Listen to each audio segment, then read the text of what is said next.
Good morning. Thank you for being here on this sloppy day. I assume we're going to have a few more of our regulars with us as we make our way through the rain, but I don't want to delay in getting started at this really special forum. For the last several semesters, we've taken one Sunday morning each semester to have someone with us who's in leadership in our community and giving us a better perspective on the community around us. And today we are just absolutely delighted to have with us Gina Sweat, who is the Director of Fire Services for the City of Memphis. Chief Sweat is going to offer a brief presentation where she'll talk a little bit about herself. But she is one of the few women in command of a metropolitan department in the United States, and it's particularly remarkable that she came up through the ranks here in the city of Memphis, starting as a fire truck operator down at station number 1.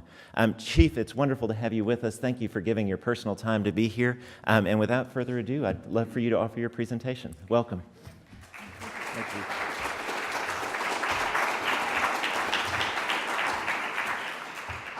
Well, good morning. So my presentation is mostly about the fire department. I'm a lot better talking about the fire department than I am myself.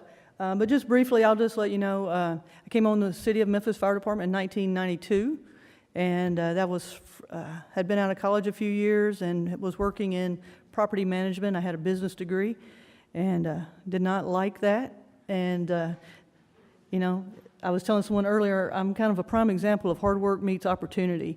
And so the opportunity came about that the city was actively trying to recruit female firefighters.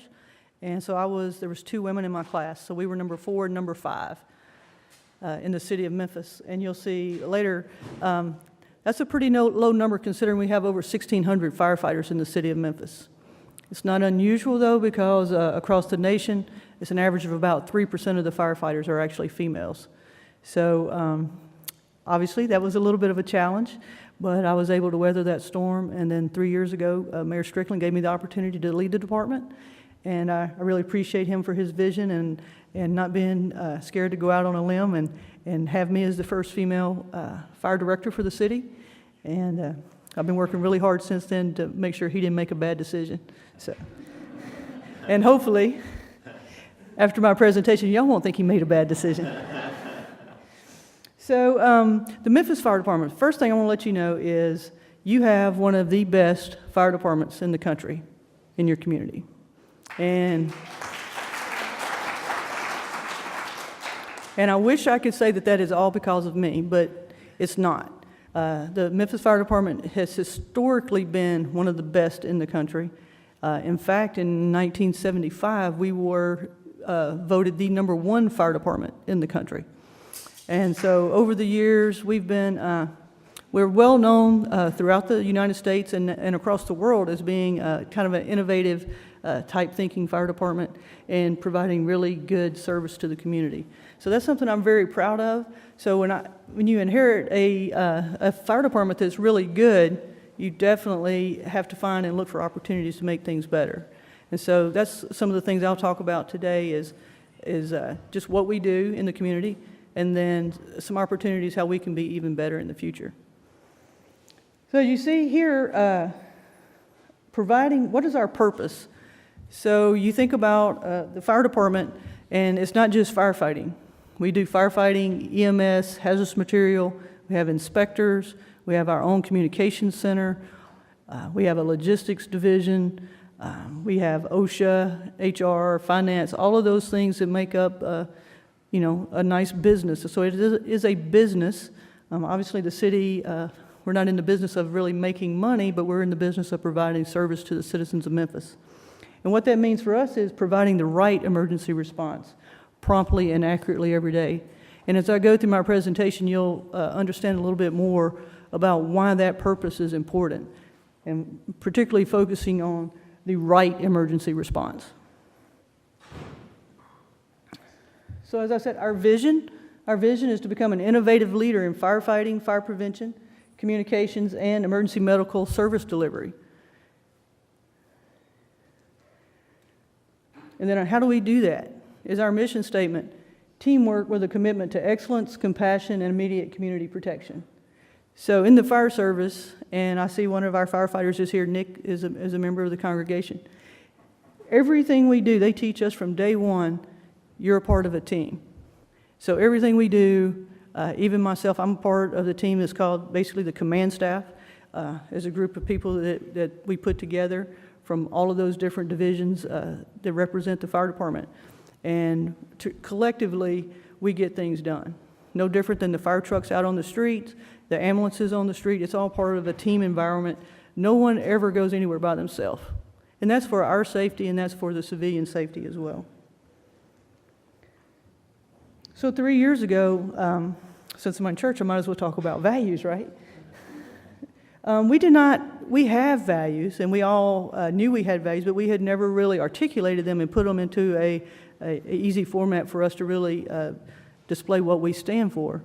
So we got together as a command staff and determined what we wanted to be our value statement. Made it really easy for the firefighters to remember because we put it in a nice acronym called FIRE. So one thing, if you've heard Mayor Strickland speak, he speaks about being brilliant at the basics. So I actually like to think that we actually coined it first because I said being focused on the details. And in our world, being focused on the details could actually literally be the difference between life and death. So focusing on the details from the time our firefighters and paramedics get to work in the morning, making sure their equipment is all there, making sure it works, making sure they know the right address to go to, how to get there. All of these things is being focused on the details. And then not only that, the training that we have to go through and that they go through on a daily basis is to prepare them so when they get there, it's not just good enough to get there. You're going to have a well-trained and well-equipped fire department when you get there. And I'm proud to say in the city of Memphis, we do a pretty good job of that. So we have focus, integrity, respect, and excellence.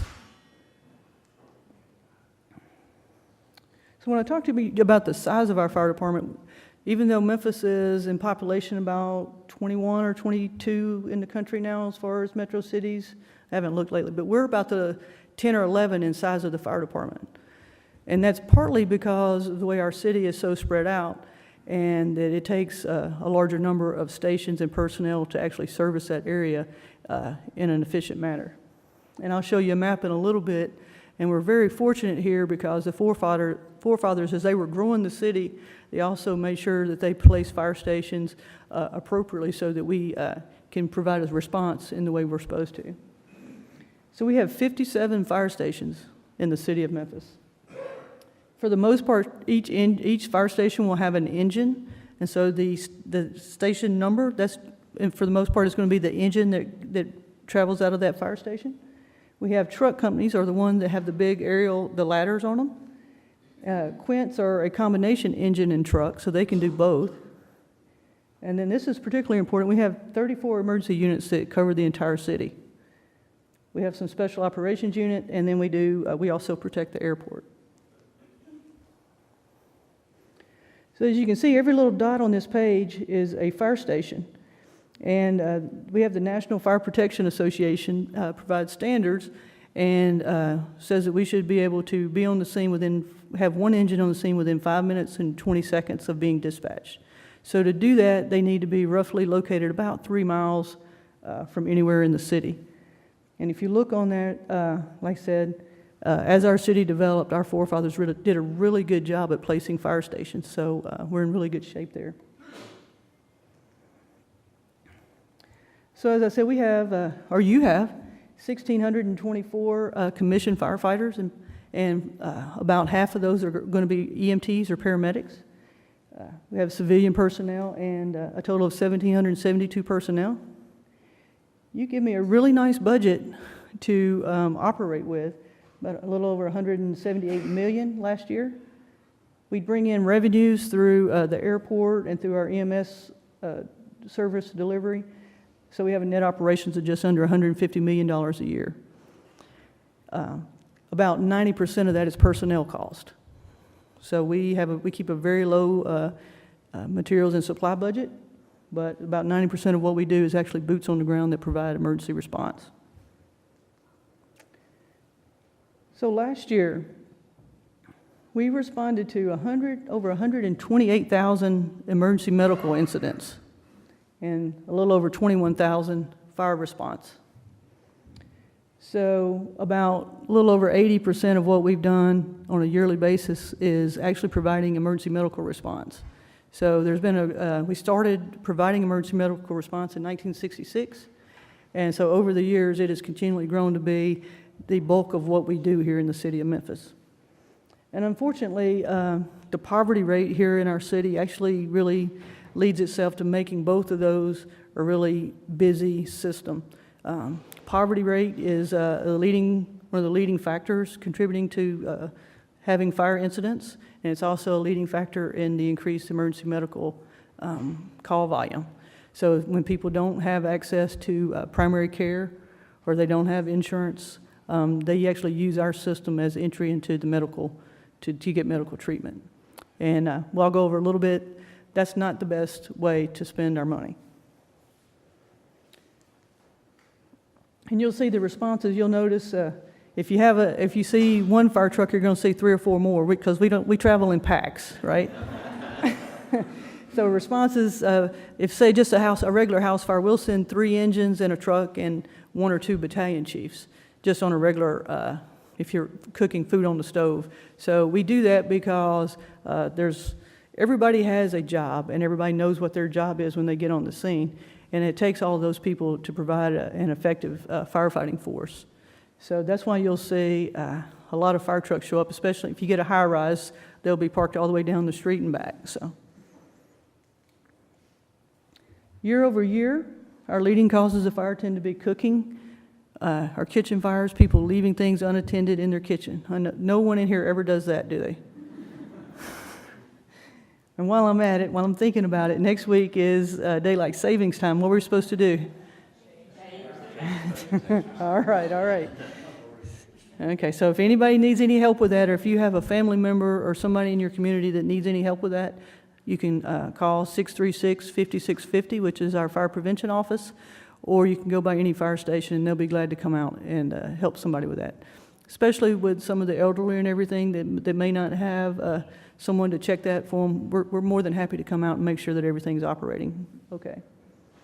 Electrical is another leading cause of fires, and that lends itself to our poverty rate in the city. A lot of people can't afford to keep their homes up to code in the way they should be, so we have a lot of electrical fires or people using extension cords inappropriately. As a matter of fact, I just caught one of my fire stations on Friday that was using an extension cord inappropriately, and we had quite a conversation upstairs.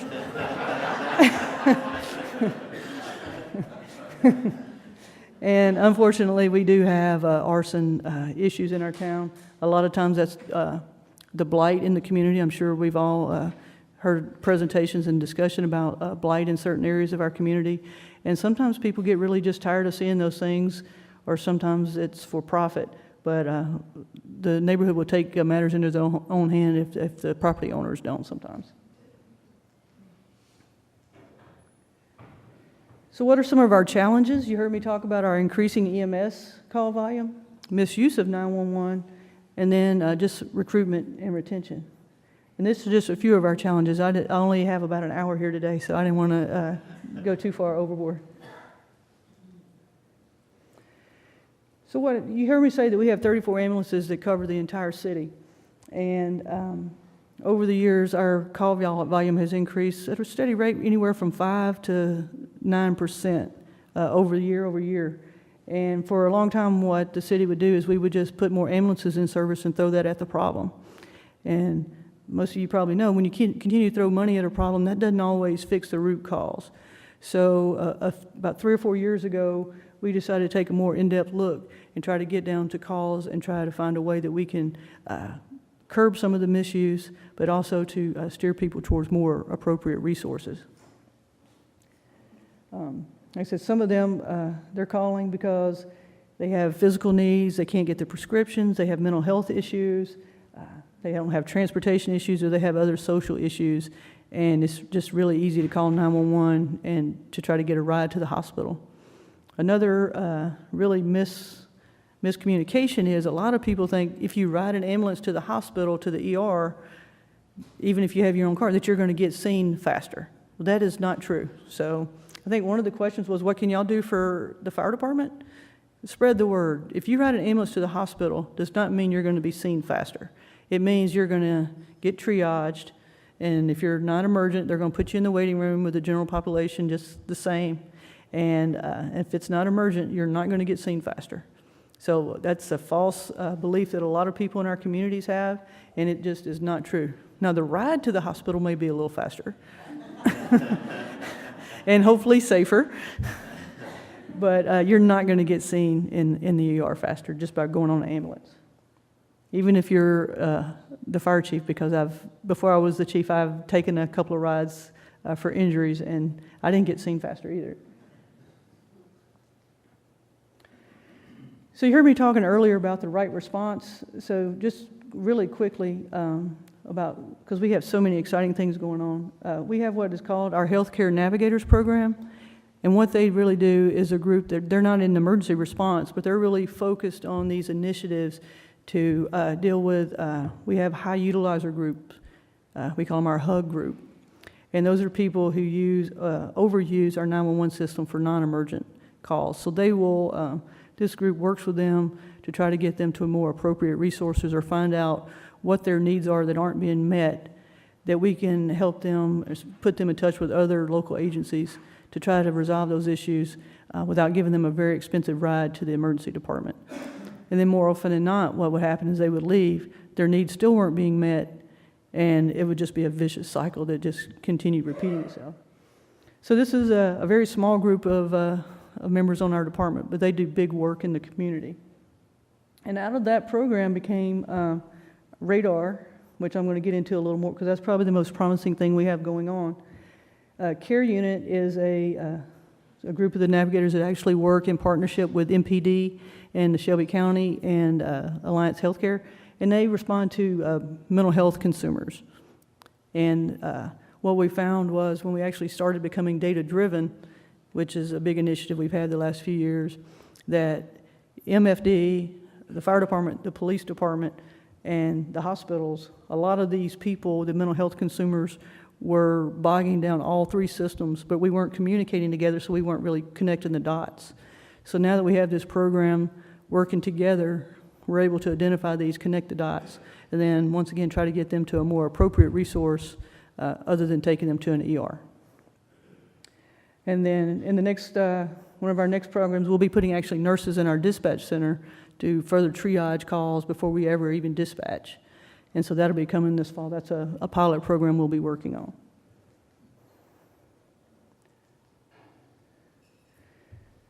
So annually, of our about 20 to 25% of our EMS calls are actually, we know they're non-emergent and low acuity when we get the call, when we actually go. We don't have the luxury of not going in most cases because that's our job, right? So we know that when they call, we don't even run lights and sirens on these calls because we know that because of the information that our dispatcher gets, that it's more than likely it's a non-emergent issue. So that, obviously, that bogs down our system. If anytime an ambulance or an engine or fire truck is gone on a non-emergent call, then if there's another emergency call in that community or in that area, then resources have to come from further away. So this is very taxing. It's very expensive for us to continue responding on non-emergent calls. Obviously, doing that, like I said, it increases our response time. And really interesting, the last bullet here, a 5-minute delay in responding to a cardiac arrest can reduce the patient's chance of survival by 50%. So that's pretty significant if you have delays that would cause us from being able to get there in a timely fashion.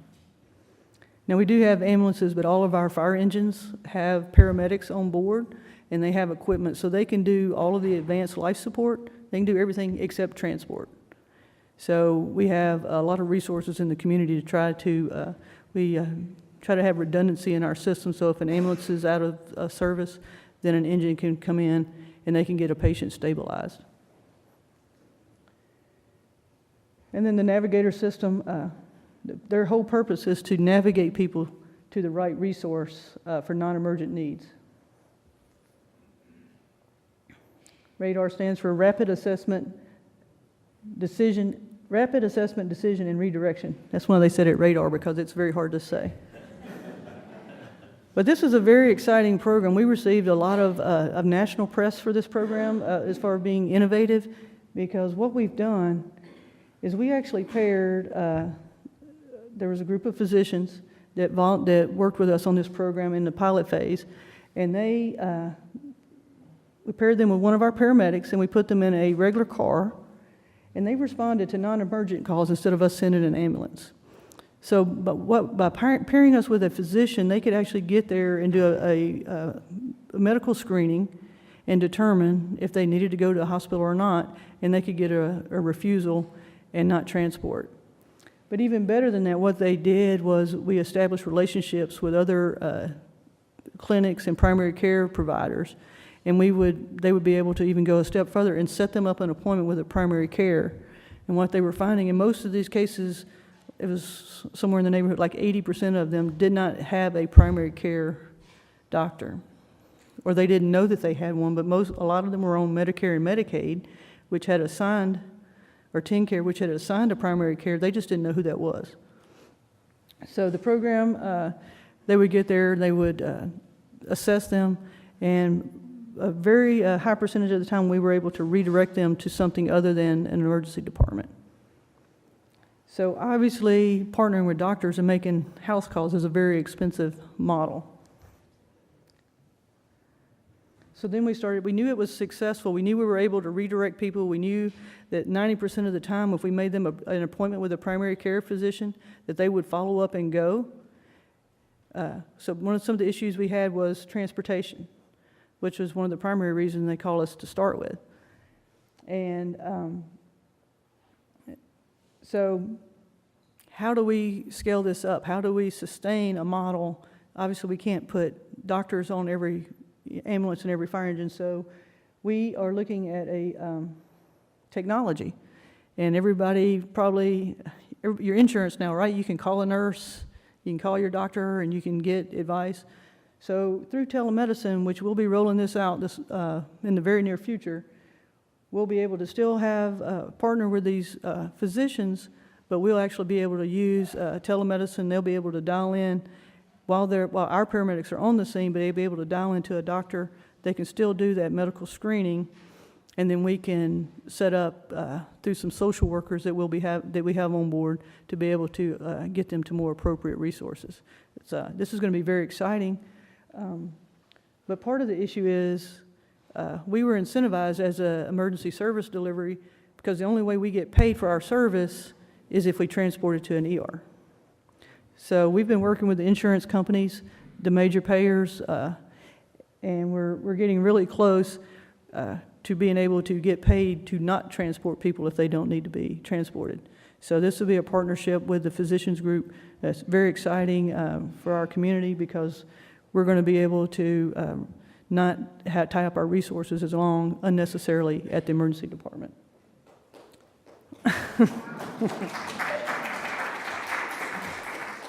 And we're also working with some local partners and some of the insurance companies looking at alternative transportation models, because riding in an ambulance is about a little over $1,000 for a basic ride to the hospital.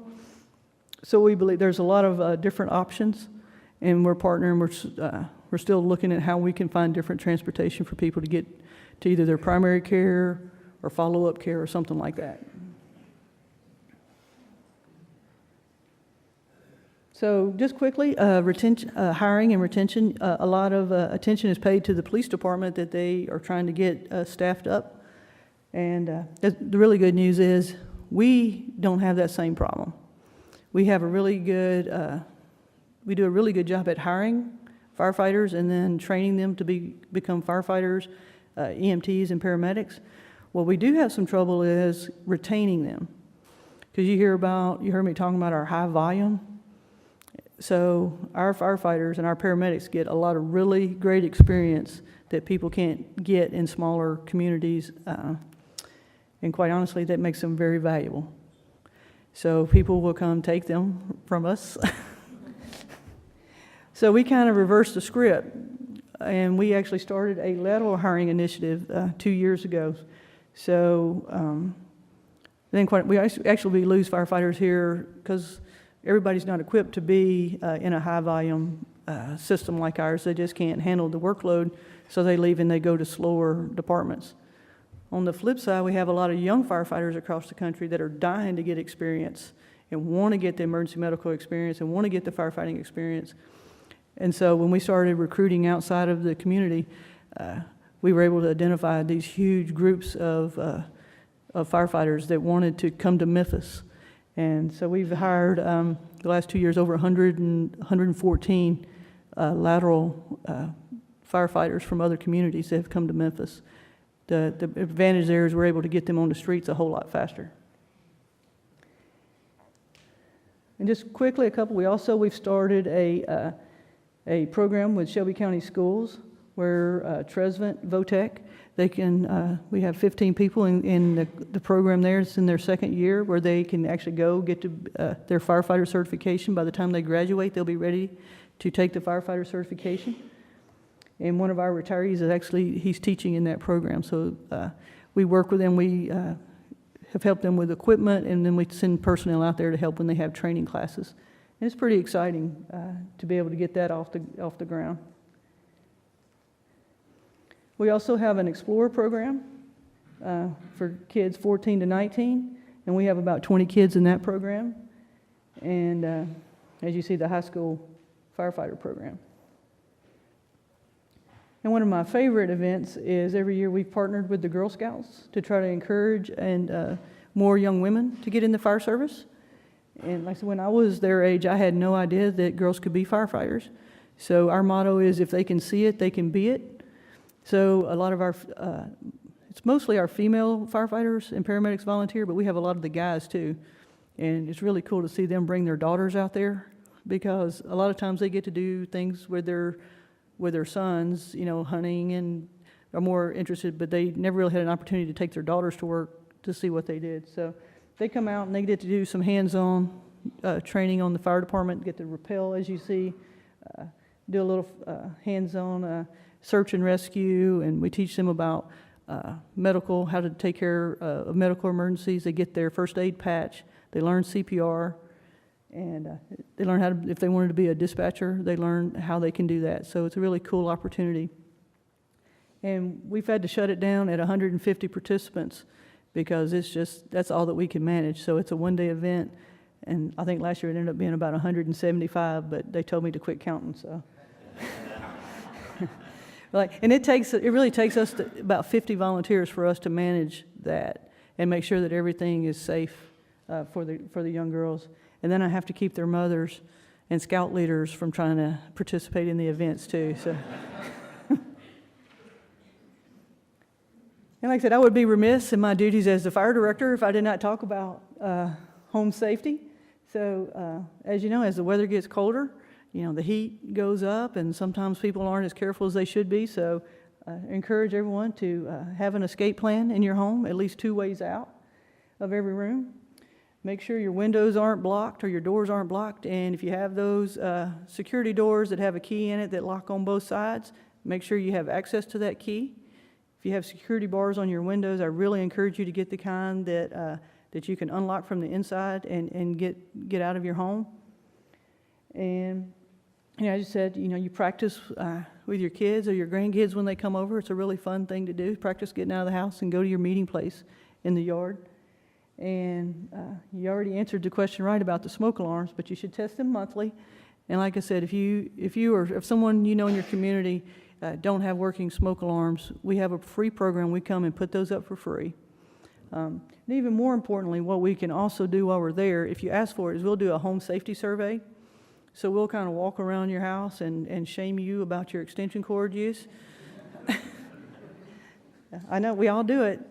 We all do it. So, you should never plug extension cords into extension cords. You should not have them running underneath a rug or appliances or furniture. These are things we do because the cords are ugly. But like I said, we can walk, our firefighters will walk around and kind of give you a look around and just give you some ideas about things that might not be as safe as you think they are in your home. And like I said, you practice your drill, and you go outside your meeting place, and hopefully if you do have a fire incident in your home, everyone's out of the house safely, and then we can do our job and, and then just have to worry about your possessions and not, one of your loved ones. So, yeah, questions are guaranteed in life. Answers aren't. But I think now we're going to have a little Q&A. Chief, thank you so much. And I've prepared a couple of questions to get us started, and then we'll have congregational questions as well. As many of the folks here know, I sort of have a special love of firefighters from a previous experience. Yeah, I just found out that he's connected to the fire department. I'm a little nervous. Oh, that's quite all right. I told the chief, I actually spoke with one of my fire captains as I was getting ready. I said, what should I ask her? He said, and everybody's going to be there? I said, yes, everyone's going to be there. As I was getting to know firefighters, one of the things that surprised me was that they have to buy their own food and that they'll pitch in to make those meals that we hear about in firehouses. I was also taken to realize that, as you had said, you all travel in packs.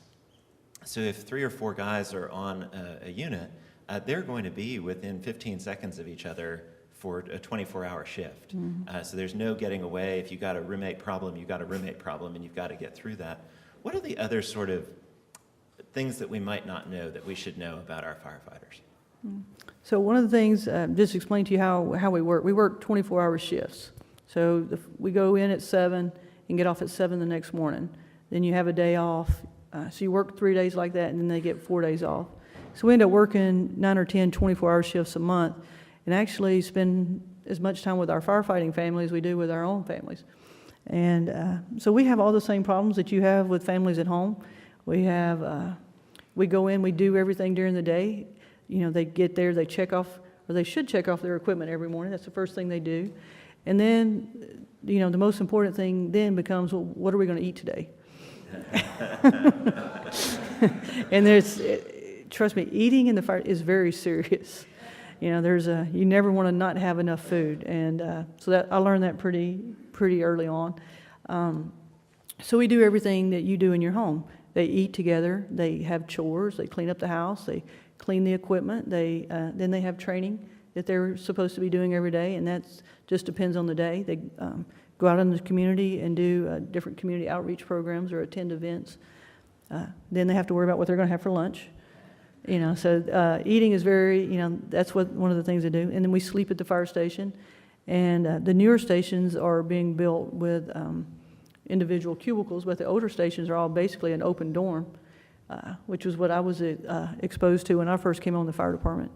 And so over the years, there were some of the wives that were really concerned when I came on that I was going to be sleeping in the bed hall with, that's what we call it, with the bed hall. So there's all of those things. We have people who snore, you know, people who are cleaner than others, just all of these different issues, these social issues, the dynamic in the fire station that goes with that. Like you said, we have to, the city doesn't provide food. They do provide coffee pots and appliances and a stove and a refrigerator.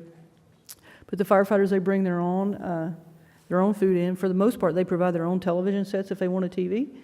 They provide their own workout equipment. The city provides a little bit, but if they want more, a lot of times the guys and girls will go in together to purchase their own workout equipment if they want a little more than what the city's able to provide. So it's a very unique dynamic. I say, you know, being a firefighter is not a job. It's actually something you become because it's a way of life. Because like I said, when you spend a third of your life with your brothers and sisters in the station. You know, we have spats, we have, you have arguments, you have different people from different backgrounds, male, female, black, white, Hispanic, Asian, all of those different dynamics, different religions. There's a couple of things we always say is off limits, politics and religion in the fire station, because that, just like out in the regular community, it causes a lot of serious discussions in the fire station. So, one thing, despite all of those differences, what I can say I've always experienced and I've always seen in the fire station, no matter what diversity, what difference, background they came from, like you said, sex, race, religion, all of that, when the tone goes off, they all band together, and that's their brothers and sisters, and they would literally walk through fire for them. So it's really, it's an interesting dynamic to be a part of. It's hard to explain if you haven't really experienced it. Anybody that's been in the military, you kind of develop those same similar bonds. So, Chief, you came up from the fire line all the way through the ranks to now being director of the department. How have your relationships with your peer firefighters changed as you've moved into management? And what are some of the decisions that you've had to make as director that were challenging or unpopular among the people that you used to be on hose lines with? I don't know, maybe you should ask Nick. I don't know. He hasn't been on that long, so he doesn't really know. But your dad is, right? Okay. That's right. And that's another thing. The fire department is really has a lot of generational pride. So what you'll see is we'll have first, second, third, fourth generation. I think you're a third generation of firefighters. So they literally follow in their family's footsteps, and it's it makes it a really different type of community. And what was that question? I was trying to deflect. Moved into management. Your experience of moving into management. My path was being a female. I was different, and from day one, I had people watching every move that I made. And quite honestly, I think some of them were wanting me to fail, and some of them were just wondering why in the world I was there, and just wanted to watch me. As a matter of the first fire I ever made, I remember hearing the chief out in the yard going, "Where's that girl?" And I had worked myself into oblivion, and my lieutenant sent me out, and I heard him say that, and I turned around and came back in, and then I got in trouble. So I've always, my philosophy was, if you were going to work an hour, I was going to work two. And I worked really hard to prove myself. And I think the firefighters saw that physically maybe I wasn't capable of doing everything that some of the guys could do. Well, what I also learned is all the guys weren't physically equal as well, and we all have different strengths, weaknesses, abilities, and my philosophy was to always figure out whatever team I was on, whatever group I was a part of, I was going to be the best on that team, and I was going to find something that I contributed that was unique or special, and it just turned out that in my career that really worked out well for me. And I think you build respect by not being afraid to admit that you have some weaknesses, but also knowing that what you contribute. And I really, that's been my whole philosophy on my career. I don't think I have changed that much. I've always been pretty much a stickler for, I wanted things to be the way they were. When I was a driver, I probably had the cleanest engine on the department. I mean, you could literally open my, they would just slide, everything would be greased up, tired, so I come from a place, especially coming up through the ranks, that I've been there and done that. And I did it the right way, I was taught the right way, and I had some really good mentors that taught me that. And so I haven't steered away from that.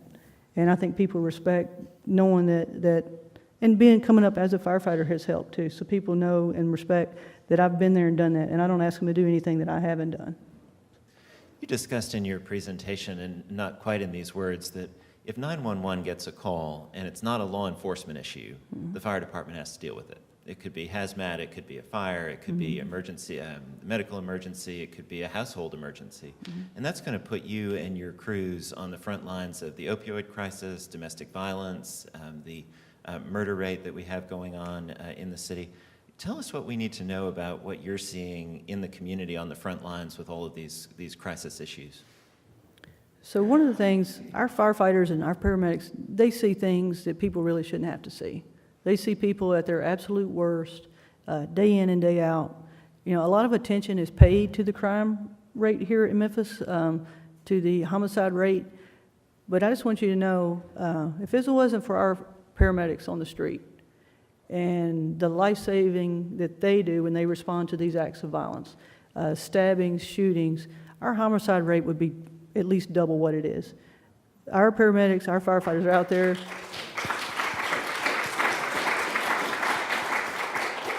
They're out there on the front lines every day, and they are saving lives. And I'm really proud. I can't, I'm getting to sit up here and take a lot of, I get a lot of popularity and get to come speak to a lot of cool people like y'all. But it's the boots on the ground. They're doing the work out there every day. I'm not making calls like I used to, but they are literally saying, I want you to pay attention when you see the news and you hear something about an act of violence or a crime. I want you to watch, because you're always going to see something red in the background on that scene. And that's our firefighters and our paramedics that are responding, and they don't have guns, and they don't, unfortunately, I've had to purchase bulletproof vests and helmets for our firefighters just to make sure that if they respond to something like that, they have something to protect them. You know, 27 years ago when I came on the fire department, I never imagined that we would need bulletproof vests, but we've had to do that to make sure that they're safe. So I just, you know, what they do, it matters. You know, the opioid crisis, we're administering, I don't know, like 200 times more Narcan than we were 3 years ago. It's just exponentially growing, and you know, we're out there in the community every day trying to find ways to help and make that better. Is the fire department engaged with school safety questions and when we're talking about mass casualty events and things of that nature and preparing for those? We have some, you know, we do, we partner with the police department to do active shooter drills and how we would respond, so we do train with them a lot. The FBI and other agencies are all included in those conversations and the training. We have new programs. Like I said, unfortunately, we've had to provide different safety equipment for our firefighters for that. We haven't really had as much direct training with the school system. I'm sure the police department has, because they've got to secure the scene before we can come in, or somewhat, you know, that's a changing dynamic there, is learning from the mistakes from other mass casualty incidents like that, and what went well and what went wrong. And so we've done a pretty good job of learning from that and working with the MPD, so that if we have something like that in the community, we feel pretty confident that we're going to be able to respond in a safe manner, because we got to make sure our responders are safe first. But then we need to be able to get in there really fast and do a rapid triage and get people out. And that's where you'll see some of these mass shootings across the country. And particularly in Orlando, the nightclub shooting, what they found was that the time that it took us to get first responders, or them to get first responders in there, actually people lost their lives and bled out. And so, and I'd like to see us to do more in the community, teaching people, you know, some basic street smart, if you're involved in something like that, how you can stop the bleeding, you know, how you can keep people as safe as you can until we're able to get there. So that's probably a program you'll see coming up in the next couple of years. Thank you. It's hard to miss when you drive up to Holy Communion that we're in the middle of a construction project at the moment, and we've got half of our building shut down. We got a new building going up behind, and we're spending an awful lot of time with code enforcement to make sure that we're getting everything just right and That's right. up to snuff and all of that. Tell us practically how it is that building codes and fire safety codes have a direct impact on keeping us safe. So I think it's about every 5 or 6 years, they update the fire code. As a matter of, the city of Memphis and the county just adopted the latest edition of the International Fire Code. So we have got the latest fire codes here in our community. So what you'll see, you hear a lot about all the construction and everything that's going on in the city. Well, none of that gets done without working through our fire prevention office. We have a group, and they have to review all of the construction documents and make sure that they're all up to fire code, and work with the builders and the contractors to make sure that the buildings are safe. Safe for the people who are going to inhabit the building, the people that are going to work there, live there, you know, congregate there, but also safe for our firefighters and first responders if there is an event in these buildings, that they're built with all the latest technology to help us out. So, like I said, as you see all of this construction growing up in this, and I'm sure our fire inspectors have been working with the congregation, it's very important for us to make sure that the buildings are safe, because you know, our lives could depend on it, as well as the people that are there. One last question from me, and then we'll get some from the congregation. Every couple of years, we hear in the news about some back and forth between the city and the Firefighters Association over pay, benefits, pensions, those sorts of things. Mm-hmm. Can you let us know what the issues are there and where things stand?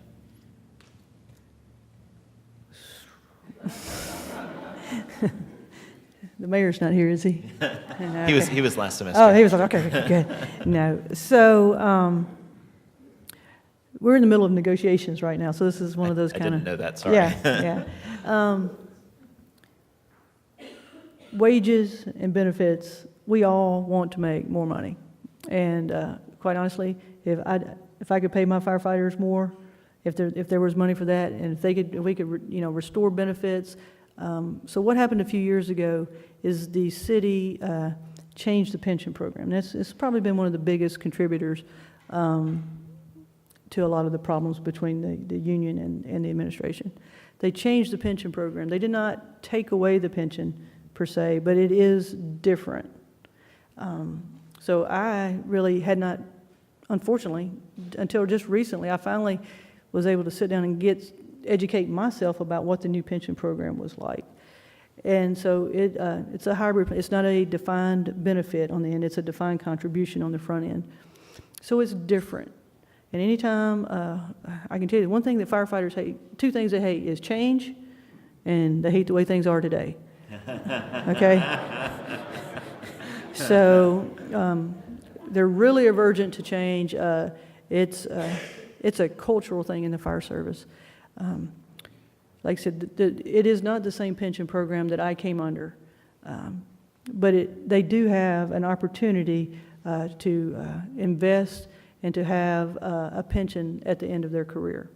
Like I said, it is not the same. So, there's on the city website, if people want to really dig deep and understand the benefits, I encourage you to go in there and read about it. And it's very confusing because insurance and all of that. But, and they did change the insurance, and that has been, it's been a very tough pain point between the firefighters and the administration. This administration has made some improvements to that, but the insurance, especially for retirees, is still not what it was. So obviously I would like to have the Cadillac insurance that we had for our firefighters and our police. I think they deserve it. But there is the city, we have so much money, and although I fight for every penny I can for the fire department, there's a lot of other city services that are involved too, and that's a tough thing to have to figure out how to distribute and make sure that the whole city's covered. And I don't envy the administration, the mayor's office for having to make those tough decisions. But obviously, if it's a perfect world, that our firefighters would have the best of everything. If memory serves me right, when you were talking about change, I heard you mention quints in your list of apparatus that we have going here, and those are combination trucks that can do a couple of different things. And if I remember correctly, the old guys were not especially interested in combination vehicles going around the city, but it seems like you worked through that one and got what you needed. Yeah, I think like I said, anytime you change, people, and this is it's not just the fire service, is how does this affect me? What's in it for me? What's not in it for me? And so the quints, well, those came online at about the same time that the city was going through making the benefit changes. So everything was changing really rapidly, and in most firefighters' opinion, it wasn't to their best interest. So the quints, I think the fear there was that we were going to be reducing staffing on the scene. Now, we try to staff, there's national standards, how many people you need on the scene depending on what type of construction it is. And we do really good at getting a large group of firefighters on the scene in a pretty quick manner. As a matter of fact, when I go to like the National Fire Academy, or go talk to people outside of Memphis, and they find out how much resources I have, they're like, wow, that's really good. So I think there was a concern that we were going to be somehow reducing resources and the number of people that we had on the scene, and there was a lot of concern for firefighter safety. But we've actually, in the last 3 years, we've actually moved those quints around and actually used them more appropriately and put them in areas where they could be used as either an engine or a truck if need be. But there's no plan to actually reduce staffing or anything like that. As a matter of fact, I would, if I could ever get enough staffing, I would like to put even more people on there so they would be even more usable. Thank you. We have time for 2 or 3 questions from the congregation. Does anyone have something they'd like to ask Chief Sweat?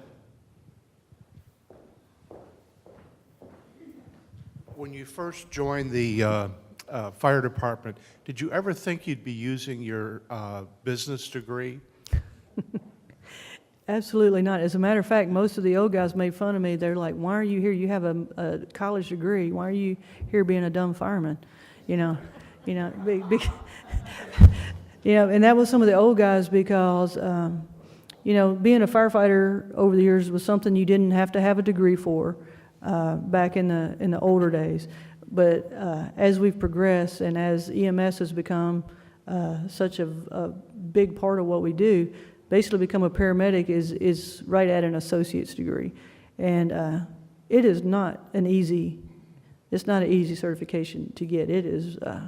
It's pretty tough, and I really admire these young guys and girls, and they're having to do it on their days off and get these certifications after they come home. It's not easy. It's interesting. No, I did not. I got a business degree, quite honestly, because I really wasn't sure what I wanted to be when I grew up. The fire service just kind of, it was just an opportunity that came up, and it sounded really interesting to me, so I took advantage of it. But the interesting thing is, I graduated from college in 1988. I did go back and get a fire administration degree, which does make a little more sense, and then I have a master's degree in strategic leadership. But now, actually, the marketing degree in business is actually kind of coming back around because one of the things I put a lot of really smart people around me to get things done, and part of my job is to make sure that the department's seen in a positive light, and so that I'm out doing things like this, and we're out educating the community. Everybody knows we have a good fire department, but I think sometimes if you don't really know the scope of what we do, then that's where the marketing is actually coming full circle now. 30, 40 years later, it's actually starting to make sense. What else? Other question? And I do a lot of, I'm running a budget, and I'm having to make business decisions every day, so it's completely turned around. Are all the older firemen, firewomen required to be EMTs and paramedics now, or are they not? So The ones that have been in forever, are they required to go back and get their license? No. No, those, but for the most part, I think of actual firefighters that aren't in a promoted rank, I think we only have less than 20 people that aren't at least EMTs now that are actual firefighters on the street. So everybody that's hired, well, at least through my administration, will have to become a firefighter and have to eventually become a paramedic. Now, we give them up to 48 months to get that. We have our own, it's another good story, we have our own paramedic education program that we teach at our fire academy, and we're the only fire department in the state that can teach our own paramedics in an accredited program.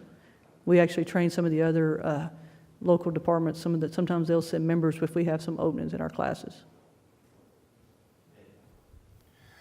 I've been a consumer of your services from Station 21. Those guys are great, and they sure took good care of me. So thank you. All right, thank you. And what's a good way for us in this neighborhood to say thanks to the guys over at 21 or at whatever station serves our area? They like to eat. They do like to eat, That's one thing. They don't do it for the thanks, but it sure is nice when somebody does say thank you. And I can't tell you, I don't attend an event like this that somebody doesn't tell me the exact same thing that you just did, that our firefighters and our paramedics showed up and they made a difference in their lives. And I can't tell you how proud that makes me to hear that. And that's one of the things that I try to go back and communicate and make sure that people know that. I get a lot of kudos for Fire Station 21. That's a great group over there, and they do a really good job. We have 2 more questions. Okay, this has been a really serious question, but I'm curious. Of all the stations in the county, what are the percentages of dog mascots to cat mascots or something else? And Chief, I'll just add, I haven't seen many pictures of you without a dog in your arm on the websites and things. Well, I am a dog lover. So they don't actually have, well, let me say this, they're not supposed to have dogs living in the fire stations or cats, but I will say that a lot of the fire stations, if they have strays that show up, they'll feed them and take care of them. We've piloted a couple of programs with MAS to foster dogs that were getting ready to be transported to other cities to be adopted, and that was pretty popular. As a matter of fact, we're still kind of working out how that would work if we did it on a larger scale. But I had firefighters calling, begging, they wanted to be next to foster a dog. The dogs that you see, the Dalmatians, is actually, we have one lady, and it's the Tennessee Spotters, is the nonprofit. She actually works part-time at the Fire Museum, and then she works part-time for the fire department. The Fire Museum is a nonprofit. It's a partnership that we have with them, but they're actually their own nonprofit. And then basically what the fire department does is we provide staffing to help staff the museum. So she has 4 Dalmatians that she has rescued, and one of them is retired. Lottie Dot's retired. And then she has a puppy that's a little over, that's just turned 2 years old, that's still in training. She's pretty headstrong. And then the other 2 work, they take turns working at the fire museum, and then we use them. They go out in the community. They'll go to the fire stations. They're all certified therapy dogs, so they not only do they work with us, they do a lot of work at the VA. They do reading programs with children in school. And a lot of times what we'll do is they'll go visit fire stations when we become aware that they've had a really particularly bad incident or call, and just go by and just bring a little joy to the firefighters. And they're quite characters. So a lot of people, if you'll see me, I travel with them a lot. I don't always bring them on the weekends, but yeah, we don't have them, but we are. This is another thing we're exploring. PTSD in the fire service was a really hot topic right now, and it's because of the volume of things that our firefighters and paramedics, the things they see, and the things they have to deal with, and it's a very serious concern.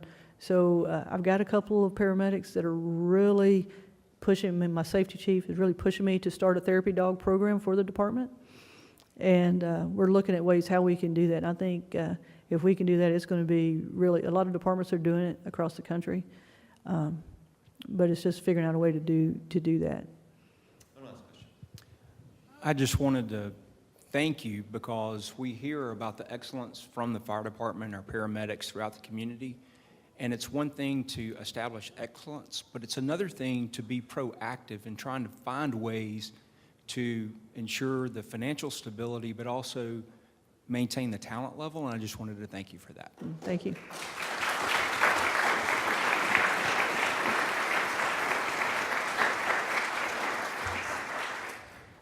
In St. John's Gospel, Jesus says that man has no greater love than to lay down his life for his friends. And I've always been mindful of people running into burning buildings for people that they don't know. And I'm mindful that probably 300 or 400 of them are on duty this morning, not with their families, not in their churches. And so perhaps we could just have about 10 seconds of silence to honor those people and the sacrifices they make on our behalf. Let us pray.